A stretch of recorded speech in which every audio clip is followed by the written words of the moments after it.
श्रीदुर्गायै नमः। ॐ विश्वेश्वरीं जगद्धात्रीं स्थितिसंहारकारिणीं निद्रां भगवतीं विष्णोरतुलां तेजसः प्रभो। ब्रह्मोवाच त्वं स्वाहा त्वं स्वधा त्वं हि वषट्कारः स्वरात्मिका सुधा त्वमक्षरे नित्ये त्रिधा मात्रात्मिका स्थिता अर्धमात्रा स्थिता नित्यायानुच्चार्या विशेषतः त्वमेव सन्ध्या सावित्री त्वं देवि जननी परा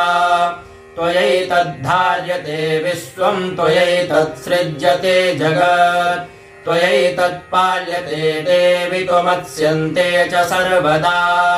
विसृष्टौ सृष्टिरूपा त्वं स्थितिरूपा च पालने तथा संहृतिरूपान्ते जगतोऽस्य जगन्मये महाविद्या महामाया महामेधा महास्मृतिः महामोहा च भवती महादेवी महासुरी प्रकृतिस्त्वं च सर्वस्य गुणत्रयविभाविनी कालरात्रिर्महारात्रिर्मोहरात्रिश्च दारुणा त्वं श्रीस्त्वमीश्वरी त्वं ह्रीस्त्वं बुद्धिर्बोधलक्षणा लज्जा पुष्टिस्तथा तुष्टिस्त्वं शान्तिक्षान्तिरेव च खड्गिनी शूलिनी घोरा गदिनी चक्रिणी तथा शङ्खिनी चापिनी बाणभुषुण्डी परिघायुधा सौम्या सौम्यतरा शेषा सौम्येभ्यस्त्वति सुन्दरी परा पराडाम्बरमा त्वमेव परमेश्वरी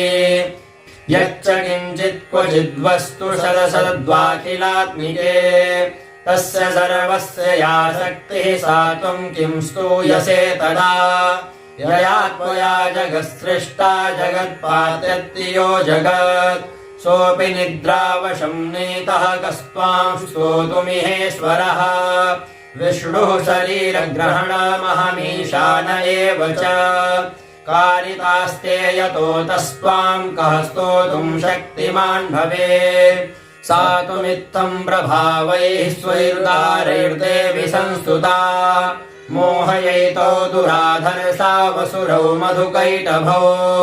प्रबोधं च जगत्स्वामी नीयतामच्युतो लघु बोधश्च क्रियतामस्य हन्तुमेतौ महासुरौ ॐ श्रीजगदम्बार्पणमस्तु।